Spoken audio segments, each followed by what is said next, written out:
వాళ్ళు సంతకం చేస్తున్నట్ట ఒక వీడియోని, అలాగే దినకరన్ ఆదేశాల మేరకే నేను మీతో ఉన్నట్టుగా ఉన్న ఒక వీడియోని వాళ్ళు విడుదల చేసిన పరిస్థితి. ఇవన్నీ విడుదల చేసినా ఇవన్నీ అయితే వర్కౌట్ చాలా మొత్తం మీద ఈ రోజు జరిగిన వ్యవహారం మీద పూర్తిగా అసలుకి ప్రమాణ స్వీకారం లేనట్టే అనేది క్లియర్ గా ఒక కమిటీ వచ్చేసింది. అంటే టీవీకి కూడా తన పార్టీ శ్రేణులకు క్లియర్ గా చెప్పింది, బాబు ఈ రోజు ప్రమాణ స్వీకారం లేదని.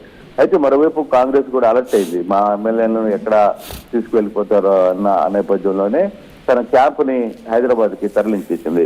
హైదరాబాద్ కి తీసుకువెళ్లి హైదరాబాద్ లో 5 మంది ఎమ్మెల్యేని హైదరాబాద్ లో ఉంచిన పరిస్థితి. తమ ఎమ్మెల్యేలకి మద్దతు ఇచ్చినట్టు ఏదైతే టీవీకి రిలీజ్ చేసిన దాని మీద కూడా ఏఎంకే చీఫ్ దినకర్ ఈ రోజు నిన్న రాత్రి పోలీస్ స్టేషన్ లో కూడా కంప్లైంట్ ఇచ్చారు. ఇది తప్పుడు ప్రచారం, ఇది మాకు సంబంధం లేని ఇష్యూ, ఇది కావాలనే మా ఎమ్మెల్యేని కొనుక్కుని వెళ్ళారని. కానీ టీవీకి మాత్రం చాలా క్లియర్ గా చెప్పింది, ఇది అఫీషియల్ గా వాళ్ళు మాకు ఇస్తున్నట్టుగా తీసిన ఇది కేవలం దినకరన్ మొదటి నుంచి కూడా దినకర్ ఎటువంటి వ్యక్తి తమిళనాడు ప్రజలకు తెలుసు, అటువంటి వ్యక్తి వ్యవహారం చేస్తున్న ఈ కుట్రలో ఇది మా మీద బురద జల్లే ప్రయత్నం చేస్తున్నారంటూ టీవీకి కూడా చెప్పింది. కానీ ఇప్పుడు ఓవరాల్ గా అసలుకి ఏం జరగబోతుందనే అంశం. మరోవైపు ఒక ఇంట్రెస్టింగ్ థింగ్ మనకి వినిపిస్తోంది, సుప్రీంకోర్టుకి వెళ్ళాలి అనే ఒక ప్లాన్ జరుగుతోంది. ఆల్రెడీ నిన్న సుప్రీంకోర్టుకి అప్రోచ్ అయింది టీవీకి. అసలు ఉద్దేశపూర్వకంగానే మమ్మల్ని ఆపాలనే ప్రయత్నం చేస్తున్నారు, దీంట్లో చాలా పెద్ద కుట్ర ఉంది దీని వెనకాల అనేది వాళ్ళు చేస్తున్న పరిస్థితి. అసలు ఈ కుట్రలో బ్యాక్ ఎండ్ ఎవరున్నారు, అసలు ఈ కుట్రకి సూత్రధారి ఎవరు నడుస్తున్నారు?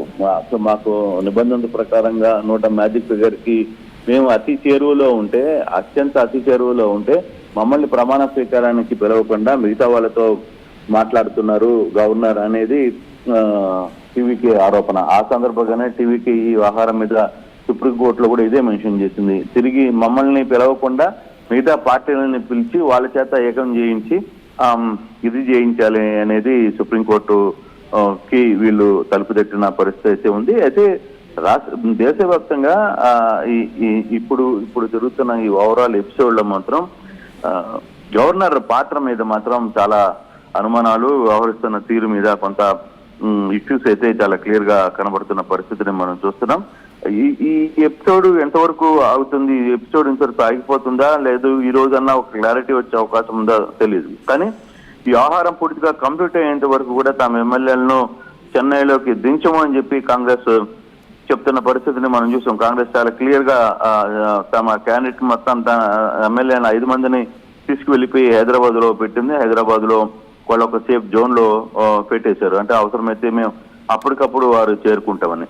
ఇప్పుడు ఏదైతే షార్టేజ్ ఉందో 2 ఎమ్మెల్యేలని ఏ విధంగా, ఇప్పుడు వీసీకేని నిన్న స్టాలిన్ తో కలిసిన తర్వాత ఈ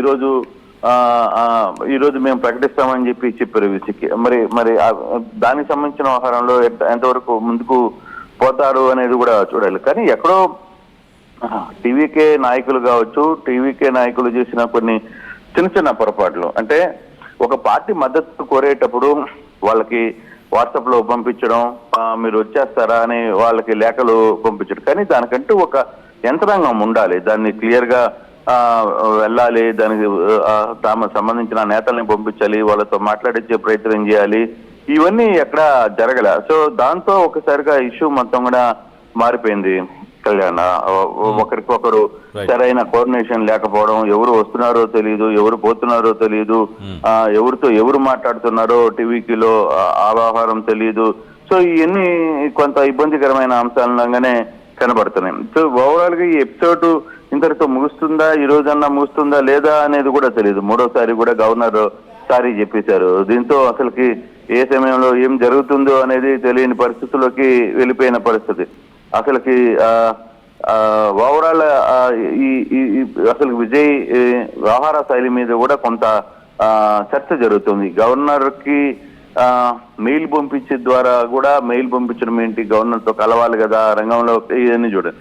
కాకపోతే ఇప్పుడు వరకు కూడా మొదటి నుంచి అసలు ఈ కేసులో ఇప్పుడు వరకు చివరికి ఏఐసిసి చీఫ్ ఖర్గే ఎంట్రీ ఇచ్చి ఆయన సిపిఐ లెఫ్ట్ నేతలతో మాట్లాడిన తర్వాత మాత్రమే వాళ్ళు కూడా శాంతించారు. లేకపోతే వీళ్ళకి ఆ పెద్ద తరహా ఆ పెద్ద వ్యవహారం తెలియదు, ఏ విధంగా చేయాలో తెలియదు. ఒక్క వేళలో 9 సార్లు ఎమ్మెల్యేగా ఎంపికైన చెంగొట్టి అని తప్పితే మిగతా నేతలు ఎవరికి వీళ్ళతో పెద్ద పరిచయాలు లేవు. గెలిచిన వాళ్ళలో ఒక 10 మంది మాత్రమే ఒకసారో అరసారో ఎమ్మెల్యేలు అయినా చెప్పితే మిగతా వాళ్ళు ఎవరు దీంట్లో లేరు.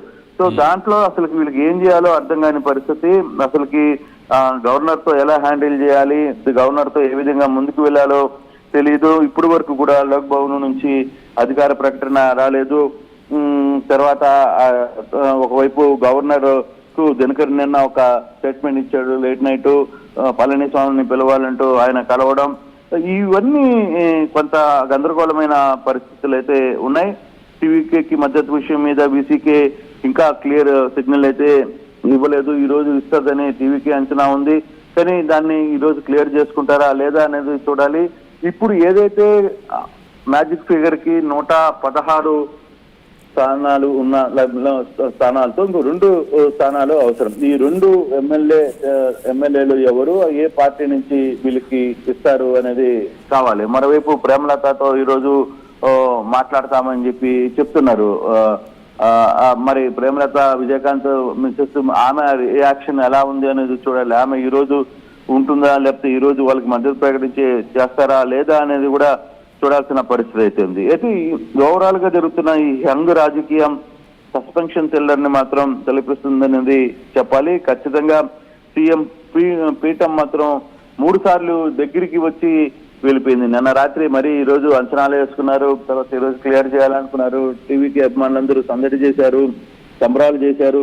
కానీ రాత్రి వరకు కూడా లోక్ భవన్ నుంచి అధికార ప్రకటన రాకపోయేసరికి అసలుకి ఈ రోజు మళ్ళీ ఉదయాన్నే కార్యకర్తలు మీరెవరు చెన్నైకి రావద్దు, మేము చెప్తామని చెప్పారు. ఈ గందరగోళం నేపథ్యంలోనే కాంగ్రెస్ ఎమ్మెల్యేలు కూడా నేరుగా బయలుదేరి హైదరాబాద్ కి మకాం మార్చేసింది. అంటే కొంత ఎవరో ఒక సీనియర్ పర్సన్ దీన్ని నడపాలి. అటువంటి సిచ్యువేషన్ వీళ్ళ దగ్గర లేదు. అక్కడే ఈ సమస్య అంతా వచ్చింది అనేది చాలా క్లియర్ గా అర్థమవుతుంది. హ్యాండిల్ అంటే ఎలక్షన్ హ్యాండిలింగ్ వేరు, తర్వాత జరిగే రాజకీయ పరిస్థితులు వేరు. గెలిపోవటంలు వచ్చిన తర్వాత కూడా దాన్ని ఏ విధంగా నడుపుకోవాలి అనేది కూడా కొంత చూడాల్సిన పరిస్థితి అయితే ఉంది. అయితే ఇప్పుడు పూర్తిగా కూడా సుప్రీంకోర్టు టీవీకి ఇప్పుడు సుప్రీంకోర్టుకి వెళ్లాలనుకుంది. ఒక పిటిషన్ కూడా దాఖలు చేసింది. ఏమని అతిపెద్ద పార్టీని ప్రభుత్వం ఏర్పాటుకి పిలకపోవడంపై రాజ్యాంగంలోని 1232 అధికారంలో గవర్నర్ ఉల్లంఘించడమేనని ఒక ఎలసిర్ అనే ఒక వ్యక్తి సుప్రీంకోర్టులో ఈ వ్యాఖ్యలను ఈ వాద్యం చేశారు. ఒక న్యాయవాదిగా ఉన్న టీవీ